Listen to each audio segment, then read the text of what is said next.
Bueno, buenos días, buenas tardes, buenas noches a los amigos que nos ven por CN23, que como digo siempre, canal secuestrado por Cablevisión, y a los amigos que nos ven en diferentes días y en diferentes horarios en toda la provincia de Formosa y también en toda la provincia de Chubut, desde el canal 7 de Rawson, en este caso de esta provincia patagónica, y en el canal 11 de Formosa, ambos canales públicos.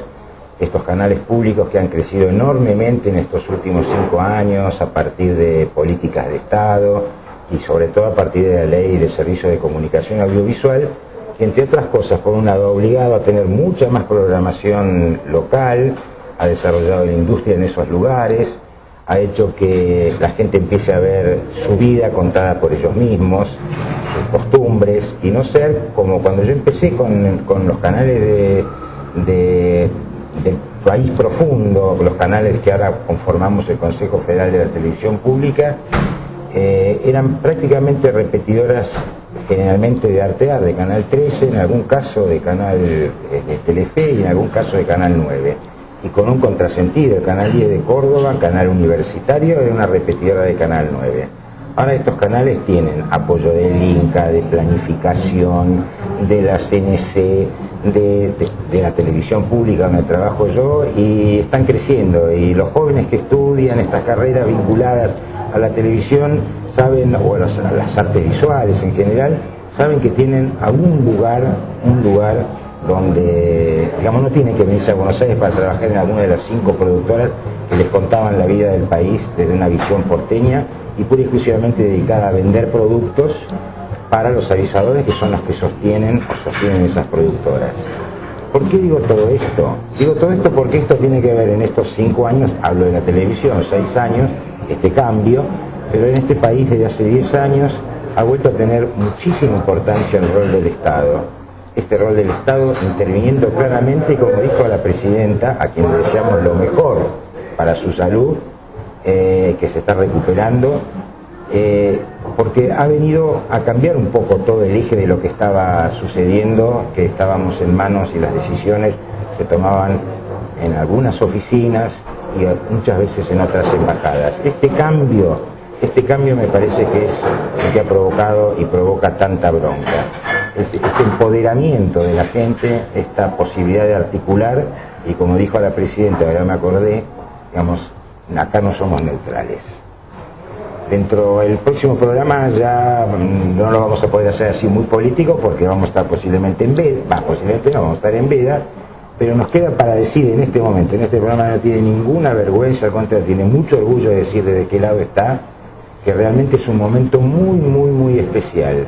Que sepamos que algunos son como caballos de Troya y adentro de ellos, como en el caso de Sergio Massa, lleva lo peor de los 90, lo peor de lo que tiene que ver con otros intereses que vienen a destruir o que quieren destruir todo lo que hemos construido entre todos. Y hablando de construir, estoy con una persona que fue la primera candidata a presidenta mujer que tuvo la Argentina. Esto fue en el año 1995, que fue legisladora de la ciudad, que viene de una experiencia, que también vamos a hablar de eso, que es el Partido Humanista. Vamos a hablar también en algún momento sobre quién fue el fundador y le voy a preguntar cuál es la palabra para definirlo, para no decirla yo, del humanismo, que era asilo. He tenido muchos amigos, tengo amigos que han estado desde el principio con esa experiencia, y que actualmente es directora general de Relaciones Institucionales del Senado, y que es candidata, así que hay que votar, en la lista que encabeza Tayana, de legisladores de la ciudad, del Frente para la Victoria, para este 27 de octubre. Elía Méndez, muchas gracias por estar. Bien, y vamos a empezar así un poco mezclado. Fuiste la primera candidata presidenta que tuvo la Argentina. Sí, y además éramos un binomio femenino, porque... No me acuerdo. Con Liliana Ambrosio, sí, que era candidata a presidente, y Liliana a vice. Y fue una experiencia interesante, porque en realidad nosotros desde la fundación del partido en el 84, que lo fundamos el Día Internacional de la Mujer, 8 de marzo. 8 de marzo del 84, y respondiendo, digamos, a uno de los principios básicos del partido, que es el tema de la no discriminación y la no violencia, lo fundamos el Día Internacional de la Mujer, año 84, uno de los sectores más discriminados de la sociedad, aún hoy, ¿no? Ahí se ha avanzado bastante, pero de todos modos no ahí estamos. Y bueno, y además nosotros comenzamos, digamos, coherentes con nuestro planteo. Llevábamos las listas de candidatos en los distintos lugares del país, porque teníamos el partido reconocido en todas las provincias, encabezaban las listas de candidatos mujeres, y eso era algo muy extraordinario para la época, ¿no? 85, 86. Es más, tengo una anécdota que me gusta comentarla porque pinta un poco la época, y no hace tanto tiempo atrás, año 85, tampoco hace tanto tiempo atrás, cuando se inició el trámite para pedir el reconocimiento del partido en Formosa. O sea, es que lo que hay que hacer es una presentación formal, carta orgánica, declaración de principios, etcétera, pero se tiene que formar una junta promotora, que es la que promueve la creación del partido. Y en ese momento el fiscal interviniente rechazó el pedido por poco serio, porque la junta promotora estaba integrada solo por mujeres. Eso le parecía poco serio. Eso le parecía poco serio. Entonces, yo creo que la anécdota, que es terrible, pinta la época, ¿no? Entonces también podemos ver cuánto hemos avanzado. Tenemos una presidenta mujer, tenemos una presidenta de la República. Además, una presidenta que es un orgullo, porque en algún momento también nos tocó, sí, pero digamos, es una estadista. Creo que además, si hubiera que compararla con hombres que han estado a cargo de la presidencia, la verdad que le sacan muchos cuerpos de ventaja, más de uno, ¿no? Por su solidez, su solvencia, su conocimiento, su sensibilidad. ¿Vos no crees que hay alguna, digamos, en toda esta descripción de la cual yo coincido ampliamente, en el caso de la presidenta, esto también de alguna manera no provoca envidia, primero, en muchas mujeres que dicen, ¿cómo puede estar así? Creemos que a eso le llaman soberbia, y muchos hombres, porque digo, después de una presidenta así, con esa solvencia expositiva, ¿quién se anima? Qué difícil va a ser. Sí, estoy de acuerdo, lo he pensado muchas veces. ¿Quién se anima a suceder a Cristina? Desde cierto punto de vista, para los que pretenden continuar, sí es un problema, porque realmente alguien que la supere, que puede existir, pero que la supere, digamos, en lo que es como figura en su integralidad, ¿no es cierto? Porque no es solamente la cabeza que tiene, hacia dónde orienta las políticas, las miradas, la dirección de su política, que hay que sostenerla, hay que sostenerla con un poder que todavía está establecido en los grandes centros de poder económico, todavía desde ahí se mueve y se intenta digitar y se promueven hasta intentos desestabilizadores, ¿no? Lía, vamos a seguir ahora después del corte. Te cuento que nosotros empezamos hace unos 3 o 4 programas a presentar a dirigentes jóvenes de la provincia de Buenos Aires en general, para que digan en un minuto. Lo hemos grabado con nuestra productora Leila, que es muy eficiente, y vamos a presentar a Marina Moretti, que es senadora provincial por la segunda sección electoral de San Andrés de Giles. Y después de ella y después del corte volvemos con Lía Méndez aquí. Estamos en un café con Perón. Hola a todos y a todas. Seguimos con esta sección llamada Nuevos Dirigentes, en este caso para conocer un poco más a la senadora provincial Marina Moretti. Marina, te saludamos y te preguntamos cómo te trataron estas elecciones y qué tenés pensado para octubre. ¿Qué tal? Buenas tardes para todos y todas. Como bien dijiste y se ha hecho costumbre y está bueno. Bueno, en las elecciones nosotros participamos en la lista del Frente para la Victoria, como era de esperar y como era nuestro anhelo. en San Andrés de Giles, presentamos una lista local, acompañamos, por supuesto, la lista que encabeza el compañero Martín Insaurralde como candidato a diputado nacional, y Juliana Di Tulio, a quien tuvimos el enorme gusto de recibir en nuestra ciudad, y por supuesto la lista o nómina de candidatos a diputados provinciales, que también hay un convecino nuestro, Facundo Ballesteros, que la integra en el quinto lugar. Creo que para octubre la expectativa nuestra va a tener que ver con un trabajo militante que ya estamos realizando y que veníamos realizando, que es el de convencer a cada uno de nuestros vecinos, mostrarle nuestros argumentos, mostrarle nuestras ideas, para contarles que queremos una década más de lo que ya vivimos. Si algo aprendimos de Néstor primero y de Cristina después, es esto de siempre ir por lo que falta. La presidenta dice, mientras haya un pobre en la patria, nadie tiene derecho al descanso, nadie de los que tenemos responsabilidades institucionales, ¿no? Y es cierto, tenemos los argumentos, tenemos las ideas, porque durante esta década pudimos transformar muchísimo la Argentina.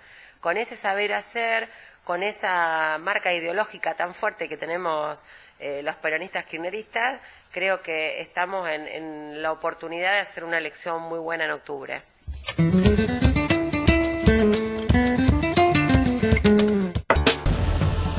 Ciencia, arte, tecnología, Tecnópolis. El desafío del conocimiento. Abierto de miércoles a domingo de 12 a 20 horas. Vení con tu familia o con tu escuela. Consulta en www.tecnopolis.ar. Avenida General Paz Casi Constituyentes, Villa Martelli. Entrada libre y gratuita. Presidencia de la Nación.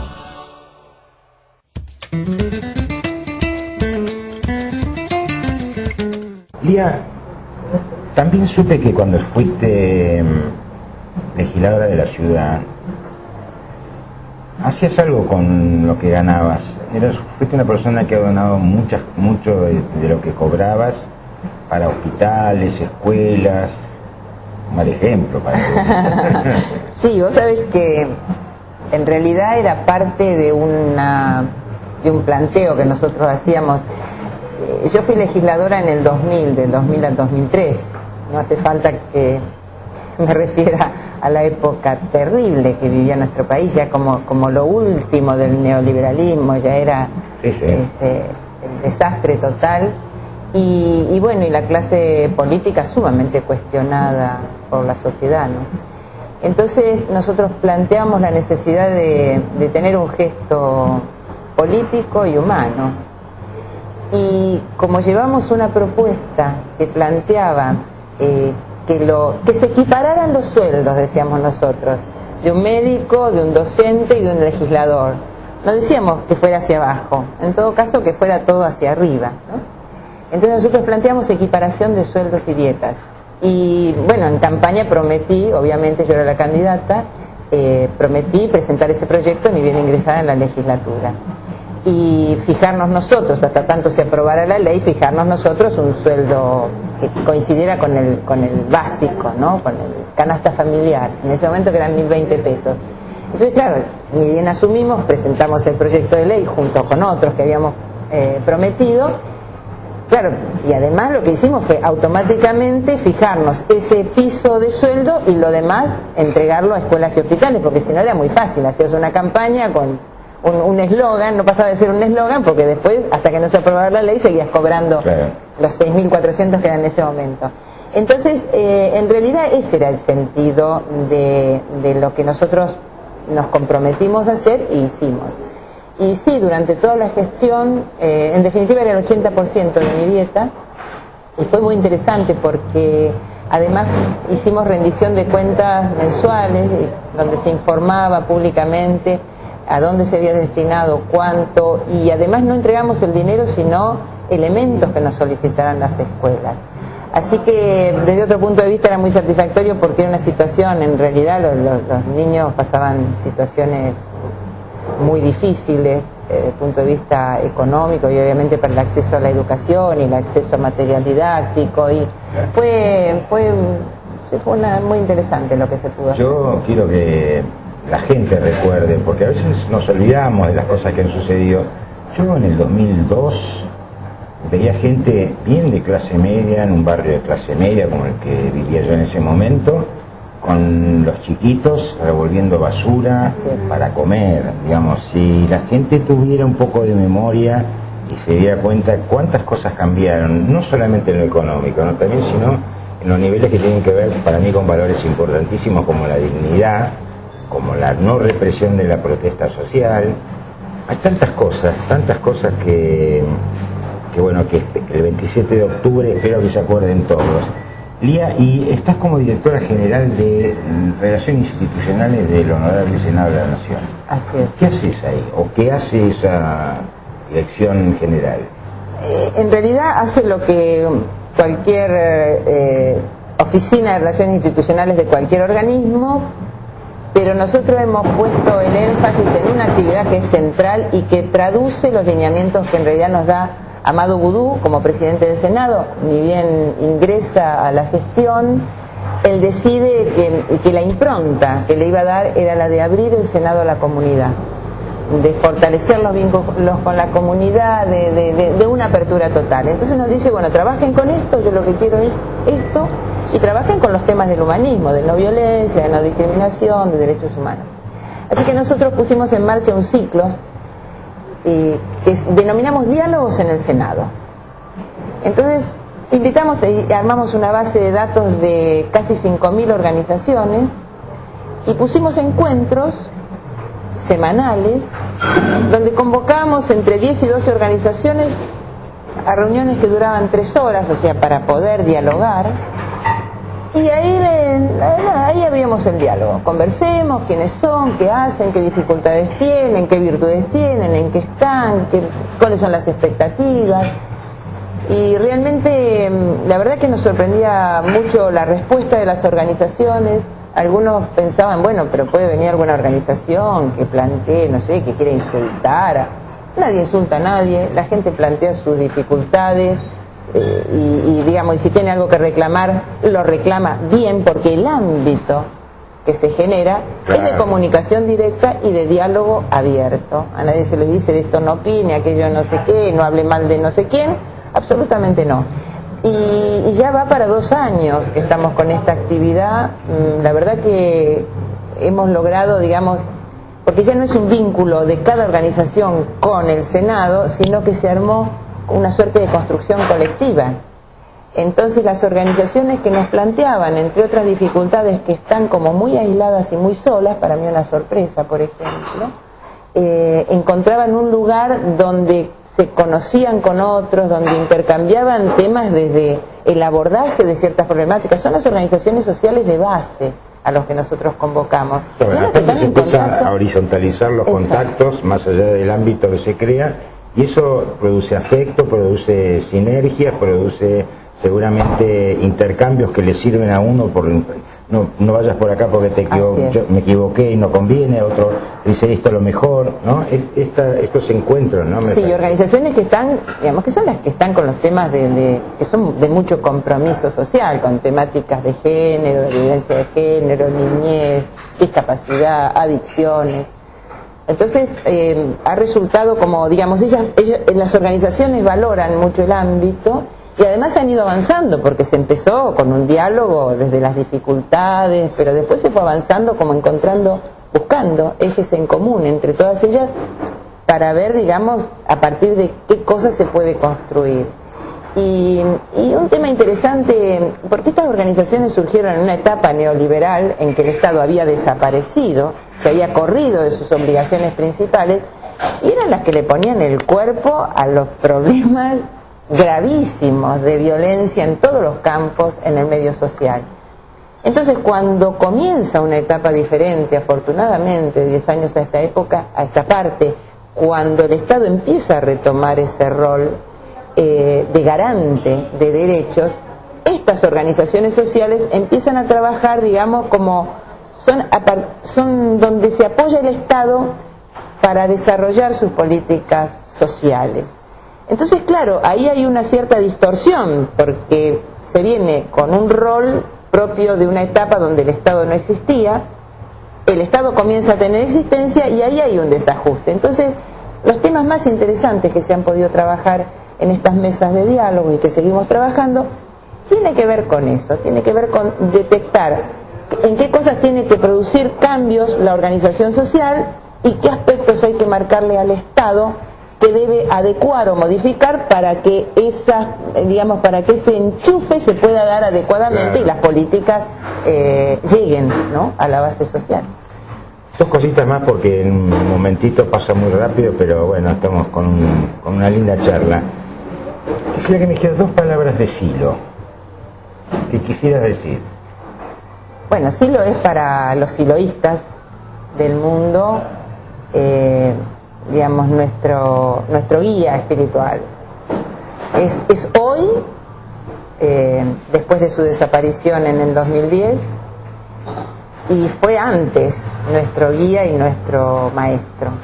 Él puso en marcha, desarrolló una doctrina, un mensaje, que nosotros por ahí lo sintetizamos diciendo que es un mensaje que hace libre y feliz al ser humano.